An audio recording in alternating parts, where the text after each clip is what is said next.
Kowe isih eling ngomong Jawa apa ora, Bro? Isih eling Iso, ngomong iso, iso, iso, iso, iso.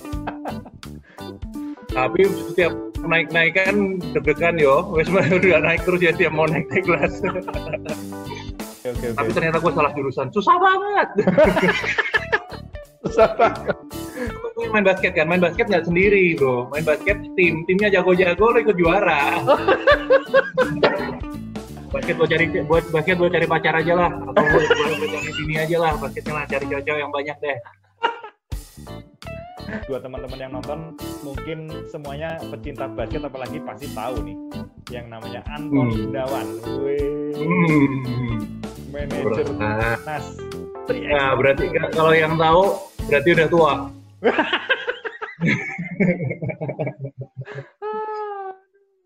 Bro, dirimu tuh aslinya orang mana tuh, Bro?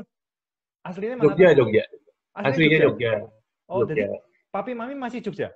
Papi mami masih keluarga masih Jogja, masih di Jogja semua. Ya, hampir semua masih di Jogja sih. Keluarga di Jogja sih. Ini buat teman-teman yang nonton mungkin belum tahu bahwa yang saya ajak ngobrol nih Antoni Gunawan ini sedulur jauh ya, sedulur jauh. Dulu lulusan De Brito ini 2000 ya? Berarti ya, sama AMDG-nya sama ya. Iya benar, polisinya sama. Bro, dulu lulusan De Brito tahun 2000 ya, Bro? Aku lulus De Brito, ya, masuk 98 lulus 2000. Nggak termasuk veteran berarti. Wedian. Kok iso-iso nih, Bro? Atlet kok? Kok atlet kok iso ora veteran ini? Biasanya atlet kan seneng main terus. Nilai veteran. Tapi setiap naik-naik kan deg-degan yo. Wes udah naik terus ya tiap mau naik kelas. Ya tahun pertama sih. Sebenarnya sih cuman tahun pertama sih ada adaptasinya cuman tahun pertama aja. Tahun pertama tuh udah hampir nggak naik kelas sih tahun pertama. Tapi tahun kedua ketiga sih. Oke ya. Loh, dirimu tuh senang basket sejak kelas berapa? SMP kali, SMP ya. SMP kelas 1, kelas 2 kan ya, mungkin kelas 1, kelas 2 ya. Oh, lah terus serius tenanan tuh sejak kapan, Bro? Serius banget. SMP kelas 1 sih udah ikut klub, cuman ya hahi. Cuman serius, kalau dibilang serius, mungkin waktu memutuskan oke, gue pengen jadi main basket tuh ya mungkin SMA kali ya, SMA kelas 1. SMA kelas 1 lah. SMA kelas 1 tuh baru mikir, oh ya gue mau main basket beneran ya, itu SMA kelas 1. Loh, lah papi mami boleh tuh bro, jadi atlet? Nggak. Maksudnya kan nggak boleh ya? Awalnya sih nggak, karena ya memang kan tetap tuntutannya mereka kan tetap sekolahnya harus benar gitu kan. Dia takut apalagi sempet nilainya jelek. Iya benar. Terus lebih ke arah sebenarnya takut karena nilainya jelek aja sih. Terus apa nantinya gimana ke depannya gitu, pastilah orang tua sih pasti akan ada ke situ-situnya karena kan apa ya, kekhawatiran karena mau gimana pun kan di Indonesia akademis tetap nomor 1 kan ya. Iya benar. Ya meyakinkan mereka itu aja sih.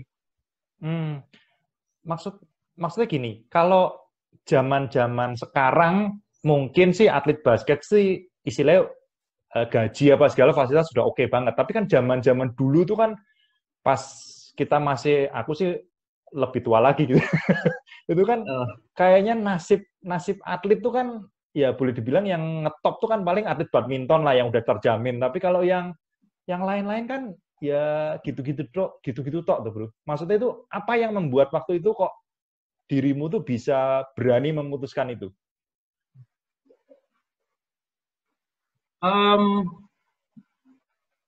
Apa ya, kalau boleh dibilang sih simple sih sebenarnya, karena I'm in love with basketball. Gue jatuh cinta sama bola basket aja sih, intinya itu. Terus kalau dibilang salary mau dulu sama sekarang, menurut gue sih as a single mungkin iya. As a single single lo nggak mikirin keluarga, lo nggak mikirin anak, lo nggak mikirin mungkin bayar sekolah anak dan sebagainya, mungkin masih cukup. Tapi namanya hidup kan pasti lo kan akan mengalami fase-fase tertentu ya. Ya, Jadi fase betul. pertama di mana lo ya lakuin apa yang lo suka. Nanti ketika lo udah menjadi kepala rumah tangga, lo punya tugas yang lain lagi. Nah itu tuh yang memang akhirnya harus dipersiapkan sebenarnya gitu. Bukan gue nggak berbicara bahwa atlet Indonesia itu, terutama kita ngomong basket ya, cukup atau enggak, semua kembali lagi. Lo mau menganggap diri lo itu cukup, itu ketika lo di level apa, kan ke situ gitu. Ya, Kalau ya. dibilang, oke, gue maunya levelnya cukup buat gue adalah sekian, nah itu beda-beda gitu. Jadi kembali lagi kalau dibilang lo cukup nggak kalau nantinya main basket terus dan sebagainya. Lebih enak main basket ketika lo main, gue bilang pasti cukup. Karena ya lo udah nggak mikirin bayar sekolah, lo udah nggak mikirin bayar kuliah, lo udah nggak mikirin bayar makan, lo nggak mikirin bayar listrik, tempat tinggal, semua kan lo udah diberesin semua sama ketika lo main di profesional gitu. Yes, betul. Lo dapat gaji bulanan, lo dapat surat uang kontrak, lo dapat uang transport ketika lo tanding ke luar negeri, which is to be honest, itu pada saat itu gue ngerasain ada comfort zone yang memang akhirnya harus ditinggalin gitu loh. Ya kita nggak mikirin apa-apa bro, cuman suruh main basket doang bro, pokok main basket toh, esok sore tak karepmu, yang penting tanding siap gitu loh, model itu kayak gitu dulu. Iya, iya, iya, mudeng. Jadi ya wes gitu, jadi kayak ya udah gitu loh, kayak pasti cukup sih sebenarnya. Kalau sebenarnya untuk single pasti cukup, cuman ya ketika lo itu tadi gue bilang, ketika lo di fase lain lagi, nah lo pasti berpikir lagi, karena ketika lo di fase bahwa lo mulai berkeluarga, lo punya anak, itu saatnya lo udah mulai turun kan, udah Yes, pasti kan. benar. Nah itu yang harus dipersiapkan ke situ sih Oh. sebenarnya. Loh, lah terus setelah lulus De Brito dulu langsung ceritanya masuk ke pertama di Aspak dulu ya, pertama kan Ya. masuk. Itu ceritanya dia, Bro? Jadi sebenarnya ceritanya sih 99 tuh sebenarnya aku udah diambil Aspak tahun 99. Jadi SMA kelas 2 akhir ya. Oh, Baru mau SMA naik ke kelas 3. Oh, Baru udah mau naik ke kelas 3 tuh udah direkrut ke Aspak sebenarnya. Jadi tapi tetap karena namanya orang tua kan nggak ngasih langsung gitu loh. Jadi ya kamu sekolah beresin dulu, nanti setelah lulus baru kita bicara lagi. Jadi ya, waktu itu bokap tuh nggak bilang iya atau enggak gitu. Dia bilang ya udah kamu beresin sekolah dulu aja sampai SMA-nya lulus gitu. Setelah selesai ya itu terserah kamu. Nanti kita bicara lagi. Waktu itu dia cuma bilang nanti kita diskusi lagi lah pokoknya ketika lulus SMA. Dan ya suddenly setelah di SMA ya tetaplah kayak orang normal aja. Gue coba apply juga masukin ijazah UGM juga gitu. Jadi waktu itu UGM juga masuk juga gitu. Jadi sama-sama kayak orang normal aja gitu. Ketika mau lulus SMA cari sekolahan gitu normal lah. Jadi waktu itu gue masuk ke UGM. Sama satu lagi itu terakhir setelah UGM dapat, baru itu diskusi sama orang tua, gimana Pak, aku mau udah beres nih sekolah, mau ke UGM juga udah diterima, terus ini ada tawaran dari Aspak gimana gitu, karena ditanya gitu. Nah, terus dan surprise-nya waktu itu bokap bilang, kamu masih mau main basketnya? Ya masih lah gitu. Ya udah kalau masih main basket kamu ke Jakarta aja gitu. Kok jadi aneh ya? Ya terus ya udah ke Jakarta aja. Ya udah ke Jakarta. Ya itu akhirnya ke Jakarta, dan pindah ke Jakarta itu jujur bingung karena belum dapat sekolah, belum dapat kuliah kan. Jadi akhirnya cari ada gelombang terakhir. Itu gelombang ketiga tuh Trisakti. Ya udah akhirnya masuk Trisakti, majornya sama, kebetulan sama. Jadi diterima di UGM buat teknik industri, terus di UGM teknik industri juga. UGM teknik industri, Trisakti teknik industri. Oke. Tapi ternyata gue salah jurusan, susah banget. Soalnya lulus kok, tapi angel lah, basket sambil kuliah TI susah sih, susah. Banyak banget, cuman ya udah untungnya lulus juga. Yang penting lulus pokoknya. Iya bener. Kalau aku kayak dulu di tempatku juga gitu kan. Aku kan kuliah di Hmm. Parayangan, di Unpar tuh. Hmm. Yang aku liatin Hmm. yang anak-anak teknik tuh, waduh, dikit banget. Rata-rata kan Iya, kalau nggak ekonomi, fisip gitu kan, ya, pemainnya ya, ya. semua orang sana. Wah, Hukum jadi paling hukum lah, paling hukum hukum masih lah, ada. masih masih ada gitu. Yang teknik Hmm. mah jarang banget gitu. Teknik susah karena tugasnya banyak banget. Iya, Tugasnya waktu. banyak banget. Lah terus, Gulanya angin. berarti waktu ke Jakarta itu sambil kuliah langsung masuk Aspak ya? Ya, jadi udah 99, udah direkrut Aspak, cuman akhirnya 2000 gue baru berangkat ke Jakarta, terus ya langsung langsung ke Aspak aja, langsung langsung karena kan memang scholarship juga dari Aspak kan. Oh, oke oke oke oke. Jadi dilematis sih karena waktu itu kita mikirnya kan UGM ya siapa sih yang nggak mau masuk UGM kan. Cuman Iyalah. satu sisi tadi bilang yang meyakinkan tadi bokap bilang ya udah lo kalau mau main basket ke Jakarta aja ya udah akhirnya gue milih ke Jakarta terus ya scholarship dua-duanya gitu. UGM juga waktu itu uh, murah banget sih waktu itu kalau nggak salah satu semester cuma bayar 500.000 kayaknya UGM tuh Oke. murah waktu itu. Ya kalau di Trihas itu gratis. Ya, ya. Loh, terus dulu lu juara Aspak sempet juara tahun berapa berarti, Bro? Tahun Gue main sebenarnya gini, simpelnya gini di Aspak itu gue main 6 season, 6 6 season ya? season, 6 season 5 kali juara. 6 season 5 kali juara. Gile. Ya, Itu pas habis itu gue zamannya pindah ke Satria Muda, main satu season juara, habis itu pensiun. itu kan pas Aspak itu pas zamannya masih komplit ya. Romy Chandra ada, Johnson Ya, ada, ya kan? ya, ya, Terus Rico ada, semua komplit ya itu ya. ya, Top-topnya. ya. Oh, berarti lu pindah Satria Muda SM tuh bareng sama Denny Sumargo ya? Denny Sumargo lebih dulu, Oh, Denny beda Sumargo satu lebih dulu. tahun. Beda 1 tahun. Oh, oke oke. Habis itu langsung pensiun. Itu pensiun. Kuliah udah Pensiun. beres bro, Oh, jadi kuliah beres, pensiun tuh gara-gara terus kuliah beres. salah satunya.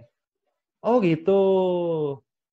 Jadi memang misinya waktu itu ke Jakarta, ya main basket, habis itu kuliahnya juga harus beres. Hmm. Akhirnya balik lagi, gue bilang sampai kapan lo akan berada di zona nyaman lo gitu. Ya, ya, ya, Karena ya. kalau lo nggak ninggalin nggak dan waktu itu gue ngeliat peluang aja sih. Satu peluang gue waktu itu em, udah diterima di kerja di kantor, terus pada saat yang bersamaan juga ada teman gue challenge gue, yuk kita start bisnis aja. Oh ya udah, gue bilang, yuk kita coba. Akhirnya in the, sama waktu ada satu saat di mana gue kerja kantor, gue masih jadi atlet, sama gue punya usaha sendiri. Wih, Tiga-tiga ini gue jalan bareng pada saat itu. Dan serem. akhirnya gue di satu titik bahwa gue harus milih salah satu dari harus milih dua lah. Jadi gue minimal dua bisa jalanin. Kalau tiga berat banget. Akhirnya gue ninggalin basket. Hmm, Ninggalin oke basket. Jadi oke. gue masih kantor sama gue punya usaha sendiri. Gue cuma jalan let's say berapa lama ya? 8 bulan lah, 8 bulan gue masih ngantor sama usaha sendiri. Akhirnya kantor gue coba tinggalin. Akhirnya gue belaga Usaha gila sendiri. aja. Sendiri udah sampai sekarang gitu. Oh, jadi setelah lulus istilahnya boleh dibilang kan usaha sendiri. Lah terus mulai di kok tahu-tahu terus masuk ke jadi manajer timnas. Bukannya lu dulu pernah jadi aku sempet nonton waktu itu apa ya? Obama apa? NBL yang lu jadi Ya, reporter apa segala itu kan. ya, ya, ya. Jadi Itu memang apa ya? Udah jatuh cinta sama basket gitu. Jadi selesai selesai gue benar-benar nggak nyentuh basket itu selama nggak nyentuh sih enggak sih ya karena masih masih masih ke TV-nya sih masih ya. Jadi ah, berhenti TV 2 tahun berturut-turut ya 2 atau 3 tahun berturut-turut hmm.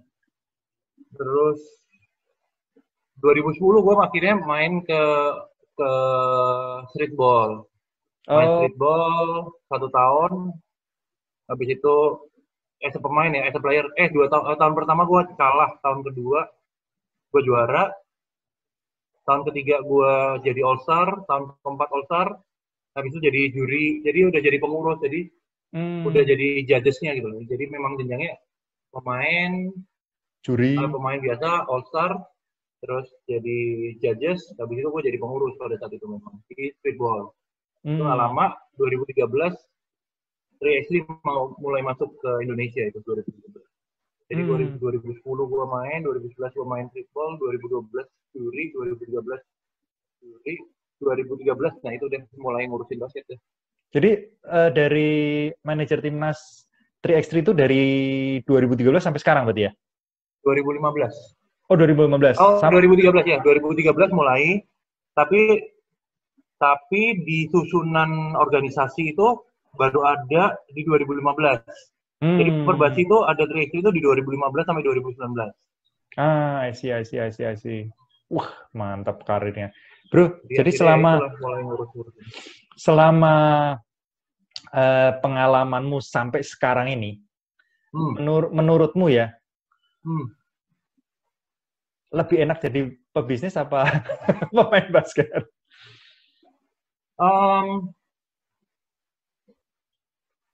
Senangnya beda sih. Senangnya beda Senangnya beda karena challenging-nya itu kalau apa ya? Kalau gue dari sisi pemain dulu deh. Kalau dari sisi pemain kan lebih ke apa ya? Kepuasan kalau lo jadi juara gitu. Kalau bisnis ya ketika lo mencapai satu success story aja gitu, karena apa misalnya target lo tercapai, terus target tahunan tercapai gitu-gitulah. Jadi senangnya beda sih. Oke. Tapi aku sih, ini boleh nanya ya bro, maksudnya aku sih ngelihat gini, atlet itu kan tapi challenge-nya itu adalah dia pas masih muda, dia sama sekali belum dibekali soal istilahnya boleh dibilang tentang kecerdasan finansial gitu kan, tapi tahu-tahu dapat duit lumayan banyak, terus tahu-tahu jadi famous gitu kan. Nah, itu kan godaannya pasti gede banget kan. Nah, kalau nggak pinter-pinter ngatur ngelola keuangan tuh kan banyak juga atlet-atlet tuh kayak atlet-atlet dunia juga gitu, yang tahu-tahu pas pensiunnya udah nggak main lagi, tahu-tahu terus ini kan istilahnya finansialnya kan berantakan gitu kan. Kalau menurut pengalaman lu gimana sih harusnya gitu? Kalau lo bilang tadi tentang godaannya banyak banget sih. Karena kan lo udah bener-bener ketika lo dapet duit tuh udah ya udah lo mau ngapain ya buat lo aja gitu. Lo nggak bikin apa-apa gitu. Iya. Gue bersyukur pada saat itu gue punya senior, gue punya apa ya, bos-bosnya itu memang care sama pemain dalam artian dia men-treat kita tidak sebagai hanya pemain gitu. Dia men-treat bahwa lo aset gue, lo ya bener lo aset gue, cuman lo harus pikir bahwa ke depan itu masih akan ada life cycle yang akan lo hadapin lagi gitu. Jadi yang gue selalu ingat sama kedua owner klub itu adalah bahwa lo basket, tapi setelah basket lo masih ada yang harus lo hadapin. Jadi lo benar-benar harus manage semua. Either lo investasi di dalam diri lo sendiri atau apapun yang akan lo lakuin, ini lo harus bersiap gitu. Itu satu. Terus dan tadi yang lo sempat singgung bahwa pada saat itu gue bermain dengan sama senior yang memang luar biasa.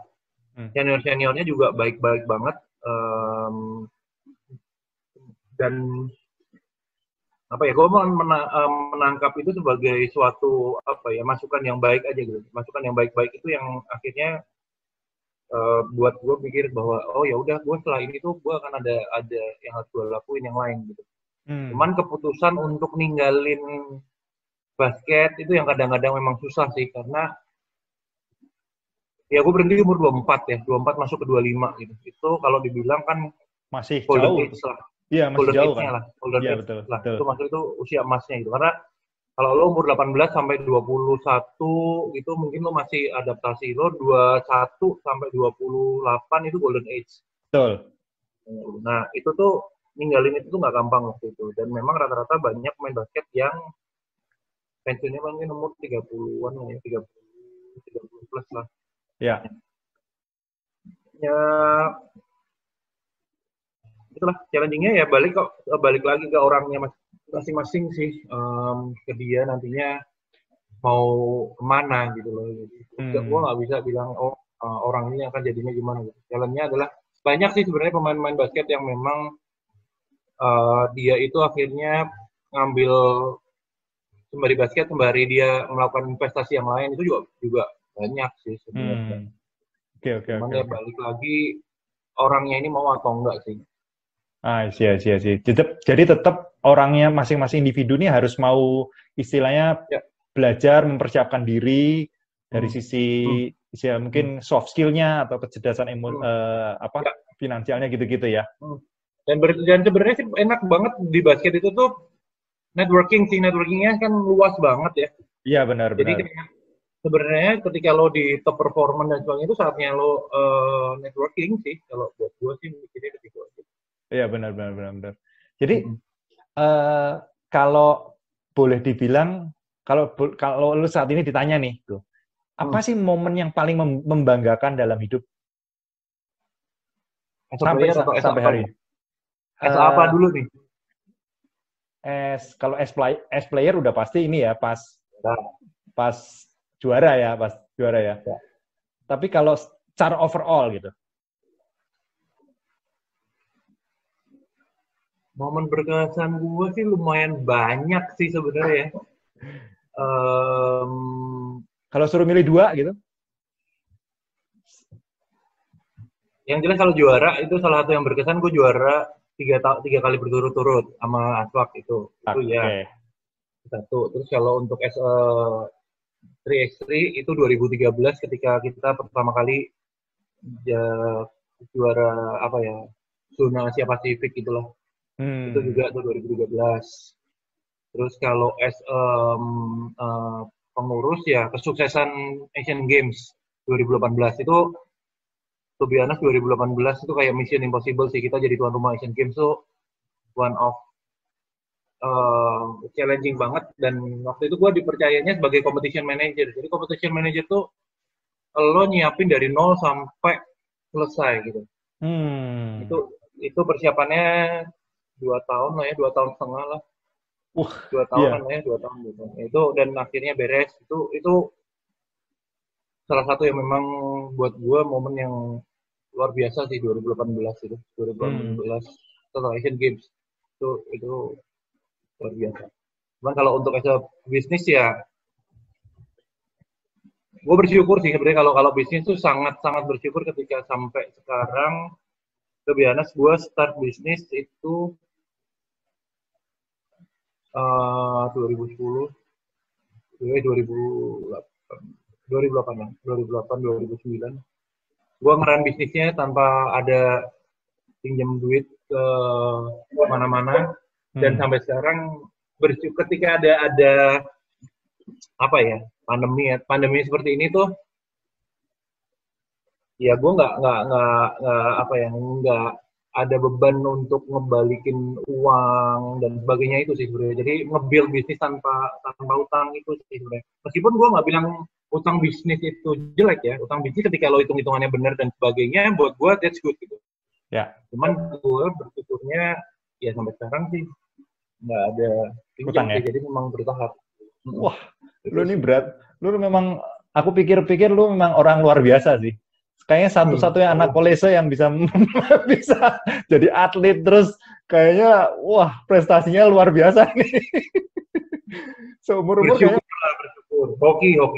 Hoki ya. Itu untungnya main basket kan, main basket nggak sendiri bro, main basket timnya jago-jago lo ikut juara. Iya kan, basket untungnya gitu. Lo tenis kalah sendiri, badminton sendiri kalah, tapi basket mau gimana pun, lo mau gak main, lo mau mainnya cuma semenit, lo main, tetap lo juara. Iya kan? Iya benar. Bro, tapi aku boleh nanya nggak? Ada nggak pelajaran dari De Brito gitu ya, pelajaran dari sekolah gitu dulu yang istilah didikan Yesuit itu yang buat lo berkesan banget sehingga memberikan warna yang atau corak dalam memperkuat karakter hidupmu? Ada banget. Satu yang gue selalu ingat waktu itu, gue belajar mempertanggungjawabkan ini loh. Kan berbeda pendapat itu wajar. Dan waktu itu kalau nggak tahu gue di Loyola ada atau enggak, waktu itu gue tuh selalu ada pelajaran debat. Pelajaran debat nggak ada. Kita nggak ada. Nah, ada lomba debat tapi pelajaran nggak ada. Lomba debat hampir ada kan. Jadi debat itu kan hampir tiap tahun pasti lomba debat pasti ada. Terus di kelas tuh juga pasti ada debat gitu. Dan satu pelajaran yang gue selalu ingat sama dari guru gue adalah bahwa lo kasarnya nih, gue ini wong lanang kudu tanggung jawab gitu. Apa yang udah lo sampein, ya lo harus perjuangkan gitu loh. Bahwa meskipun bukannya salah benernya gitu, tapi lo harus bertanggung jawab sama apa yang lo udah katakan gitu. Itu yang buat aku sampai sekarang masih kepikiran gitu. Jadi lo punya prinsip seperti ini, ya lo harus mempertanggungjawabkan prinsipmu gitu. Itu sih yang buat aku masih kebayang gitu. Masih ingat sampai sekarang tuh itu. Oh. Ya tanggung jawab, jadi intinya ke tanggung jawab sih, responsible ya. Iya benar. Itu sih yang nempel banget sih itu. Nempel banget itu ya. Padahal di depan isinya luanang kabeh itu. Brutal kabeh. Brutal kabeh.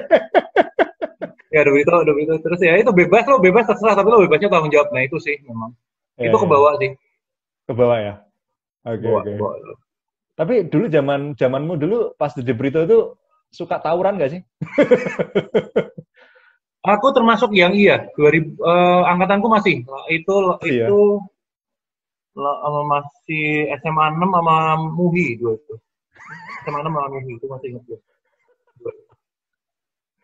Iya. Iyalah, waktu itu masih lah. Masih waktu itu masih kok. Terus apalagi ada lagi nggak? Apa yang lu suka dari sekolah model The Brito? Maksudnya cowok semua, terus mix banget kan? Istilahnya nggak ada, istilahnya temenan tuh udah nggak ngelihat perbedaan gitu. Apa yang Cino Jowo dan sebagainya. Wes Cino Jowo semburak jelas.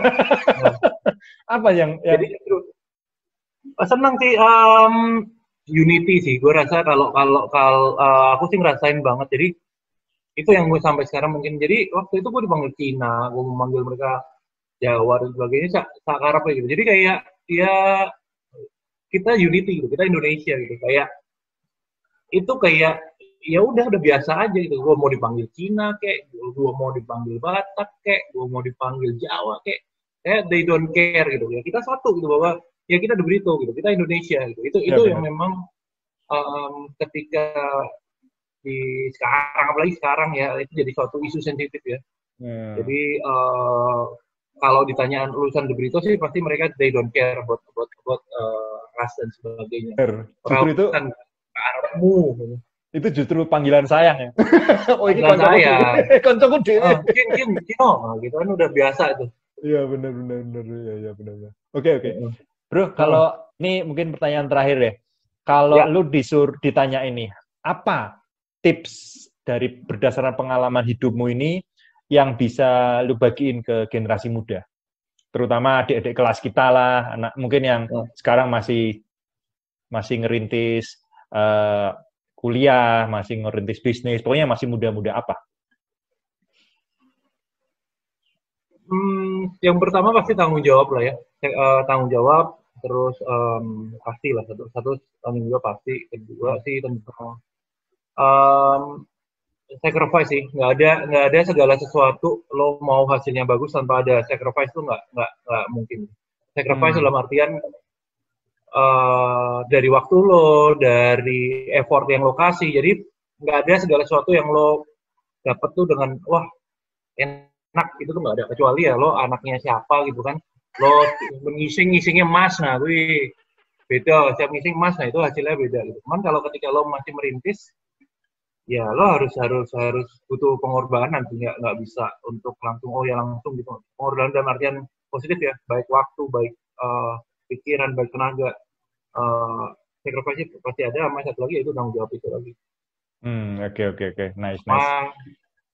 Akhirnya ya terakhir satu lagi ya itu jujur aja gitu. Trust, jujur karena itu yang akan nge-build kepercayaan orang ke lo semuanya. Nah, tips buat orang tua gimana? Maksudnya kan orang tua ini kadang-kadang mau merelakan anaknya jadi atlet ini kan antara ya dan tidak gitu kan. Tips sebagai buat orang tua apa? Karena kan kalau lu sendiri kan dulu kan pertama kali juga sama papi mami nggak boleh gitu kan. Nah sekarang setelah lu alamin semuanya, apa tipsnya buat orang tua yang dengerin nih?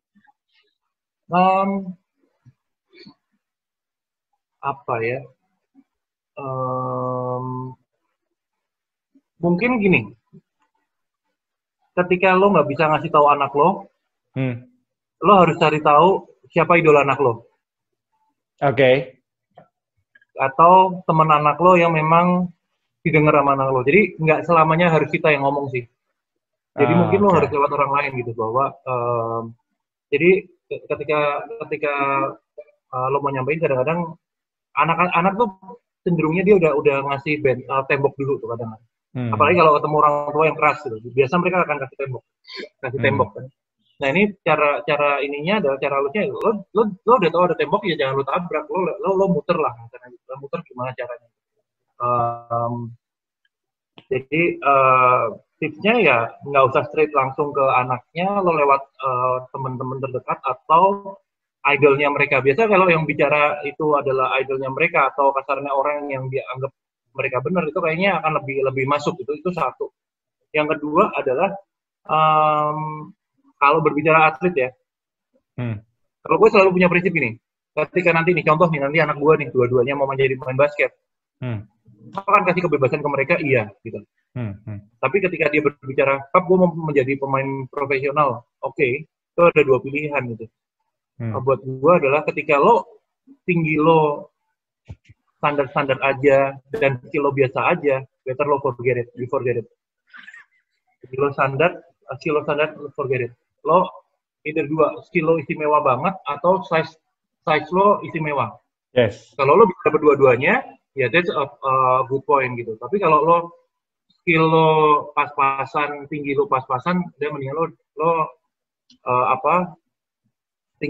mikir dua kali deh untuk itu basket aja tapi don't think about profesional area profesional gitu. Karena ya udah kebayang lah akan sampai di titik mana gitu. Oke. Ke situ sih kalau kita ngomong basket itu. Yes. Kalau anak gue nanti ujung-ujungnya dia tingginya 195 gitu, nah baru deh gue pikir mau main basket silakan. Cuman kalau cuma 185 udahlah kamu basket buat senang-senang aja lah. basket buat cari pacar aja lah atau buat cari bini aja lah basketnya lah cari cowok yang banyak deh. Bro, satu lagi deh pertanyaan. Kita itu kan sebetulnya ya, kita itu kan di istilahnya alumni Yesuit ini kan nyebar di mana-mana, ya kan. Salah satunya itu kan di Filipina kan kuat banget. Mungkin nggak sih kalau kita tuh katakanlah bikin kayak camp gitu ya, anak-anak muda gitu. Terus kita kerjasama sama mungkin di Filipina kan yang kuat kan Ateneo gitu. Itu kan sekolahan kan yang langganan juara, terus atlet pro juga rata-rata lulusan dari situ gitu. Nah, kita kerjasama sama mungkin Romo-Romo Yesuit di sana, kita minta gimana caranya supaya kita mungkin bisa training camp di sana, atau gimana kita belajar copy paste aja gitu. Mungkin nggak sih, Bro? Mungkin sih pasti mungkin, tapi kendala terbesarnya sebenarnya kita nggak perlu kita menggagas itu tuh bisa jalan tinggal bisa semuanya. Cuman back in the game mereka di sana itu yang sangat membedakan adalah ini loh integritasnya mereka as an athlete itu beda banget itu. Kalau nggak tahu ya kalau gue melihat ini, lo perhatiin basket era ya terakhir kan kita habis nonton Last Dance ya. Jordan itu tuh ketika trash talk itu muncul, ketika low physical game itu muncul, apakah kita siap untuk itu enggak gitu loh. Kadang-kadang tuh culture timurnya kita tuh masih ini kan, karena kita default kita yang minta maaf gitu loh. Di Filipina tuh nggak kayak gitu. Filipina tuh nggak kayak gitu. Lo selama benturan dan sebagainya, lo berdarah pun udah selesai oke saya sorry habis itu lo main lagi gitu. Dan faktor itunya tuh yang memang nggak gampang gitu. Di Filipina dari kecil lo udah apa ya dididiknya seperti itu. Jadi kayak ya lo mau benturan secara mental lo beda sih. Secara mental beda banget. Oke. Iya, aku kemarin memang yang membuat kita tertinggal tuh itu sebenarnya. Jadi kalau secara lebih ke arah mentalnya ya. Mindset mentalnya ya. Mental terus ya ini sama satu lagi keuntungan Filipina mereka ini memperbolehkan dua warga negara kan. Oh ya, benar. Nama Amerika, Filipina, nama apa. Nah, itu keuntungan mereka gitu. Kayak akhirnya ya banyak banget keturunan Amerika yang tinggal di sana gitu. Mix-mixnya tuh genetiknya udah bagus jadi. Oh, I see. Jadi lebih ke arah mentalitasnya yang berbeda ya. Mental sih, mental. Soalnya aku kemarin lihat waktu di tahun lalu kan di Semarang ada ASEAN School ASEAN School Games ya yang antara negara ASEAN itu kan final Indonesia lawan Filipina. Mereka benturan mah cuek aja gitu. Orang Indonesia benturan langsung, kayaknya langsung ciut gitu kan. Itu yang memang itu. Nah, itu dibiasain dari kecil sih. Dan itu kadang-kadang yang memang di Indonesia itu tadi gue bilang faktor orang tuanya tuh gini, ada banyak orang tua yang melihat benturan anaknya, oh shit itu kasar gitu. Nah gitu-gitu tuh nggak di Filipina nggak, ya udah lo main basket aja udah. Oh benturan it's okay, it's only body contact gitu. Ya, sih. Wah ini pelajaran bagus nih. Ya mentalitas itu nomor 1 deh. Oke deh, thank you banget tuh atas ngobrolnya, sharingnya. Wah hari ini aku belajar banyak dari lu. Sama-sama.